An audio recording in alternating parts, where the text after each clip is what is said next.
Hello students, welcome to বৈরাগ্য শিক্ষা নিকেতন।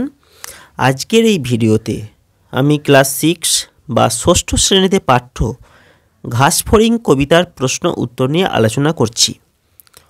কবি অরুণ মিত্র এই ঘাসফড়িং কবিতাটি রচনা করেছেন।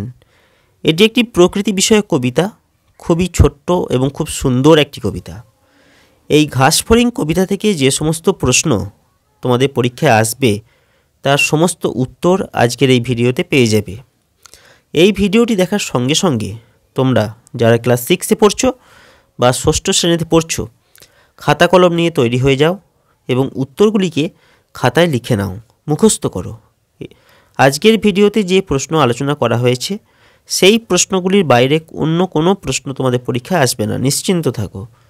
তাহলে চলো আজকের ঘাসফড়িং কবিতার প্রশ্ন উত্তরের আলোচনা শুরু করি। ঘাসফড়িং কবিতার প্রথম প্রশ্ন, কবির সাথে কার ভাব হয়েছে?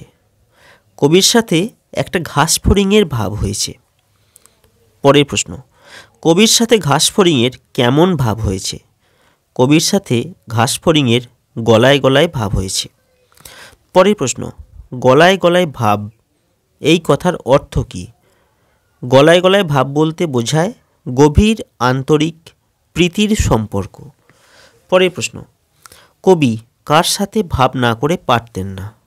কবি ঘাসফড়িংয়ের সাথে ভাব না করে পারতেন না। পরের প্রশ্ন, কবি কেমন ঘাসে পা দিয়েছিলেন? কবি ঝিরঝিরে বৃষ্টির পরে ভিজে ঘাসে পা দিয়েছিলেন। পরের প্রশ্ন, কখন ঘাসফড়িংয়ের সাথে কবির ভাব হলো? ঝিরঝিরে বৃষ্টির পরে কবি যখন ভিজে ঘাসে পা দিলেন তখনই ঘাসফড়িংয়ের সাথে কবির ভাব হয়েছিল। পরের প্রশ্ন, ঘাসফড়িংয়ের সাথে আত্মীয়তা হবার পরে ঘাসফড়িং কী করল? ঘাসফড়িং তার সবুজ মাথা তুলে কবিকে অনেক খেলা দেখিয়েছিল। পরের প্রশ্ন, কবির মন খারাপ হয়েছিল কেন?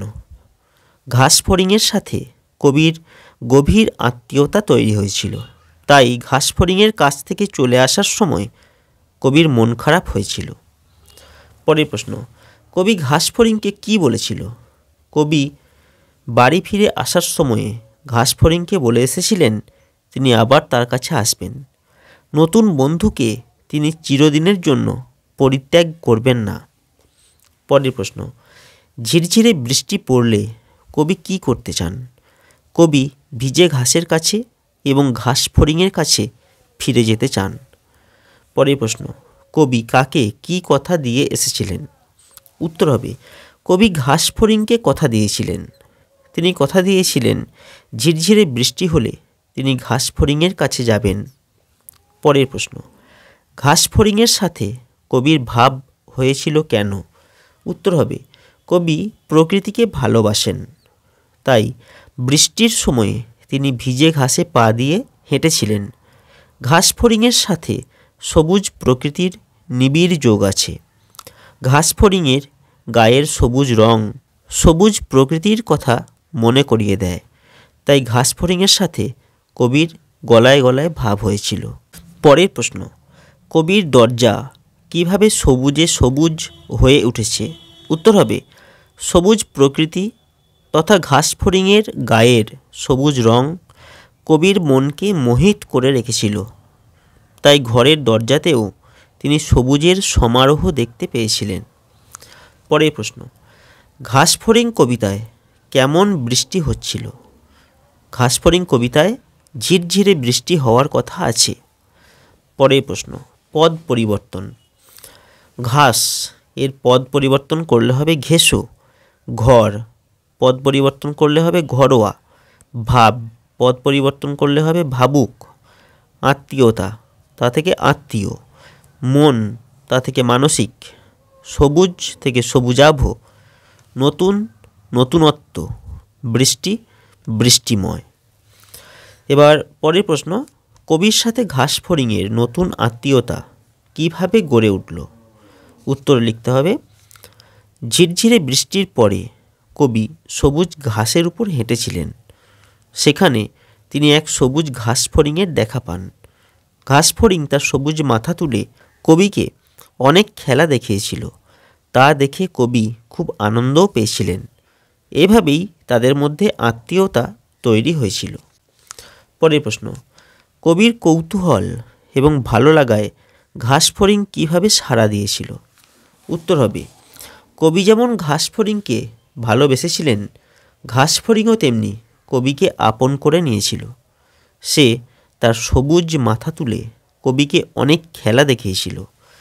কবি ঘাসফড়িংয়ের সবুজ রঙের প্রকৃতির প্রাচুর্য দেখতে পেয়েছিলেন। পরের প্রশ্ন, কবি অরুণ মিত্র কোন বিশেষ ভাষায় দক্ষ ছিলেন? কবি অরুণ মিত্র ফরাসি ভাষা এবং সাহিত্যে দক্ষ ব্যক্তি ছিলেন। পরের প্রশ্ন, অরুণ মিত্রের লেখা দুটি কাব্যগ্রন্থের নাম লেখো। অরুণ মিত্রের লেখা দুটি কাব্যগ্রন্থ হল প্রান্তরেখা এবং ঘনিষ্ঠ তাপ। আজকের ভিডিও শেষ প্রশ্ন, ঘাসফড়িং কবিতার মূল সুর কি? ঘাসফড়িং কবিতার মূল সুর হল প্রকৃতির প্রতি ভালোবাসা। তো স্টুডেন্টস, দেখলে ঘাসফড়িং কবিতার অত্যন্ত গুরুত্বপূর্ণ প্রশ্ন এবং তার উত্তর আজকের ভিডিওতে আলোচনা করলাম। যদি তোমাদের কোনো প্রশ্ন থাকে আমাকে কমেন্ট করে লিখে জানাও, আমি তোমাদের প্রত্যেকটি কমেন্টে উত্তর দেব। যদি আজকের ভিডিও ভালো লাগে লাইক করবে, ভিডিওটিকে শেয়ার করবে এবং অবশ্যই চ্যানেলটিকে সাবস্ক্রাইব করবে। আজকের ভিডিও আমি এখানে শেষ করছি। ভালো থাকবে।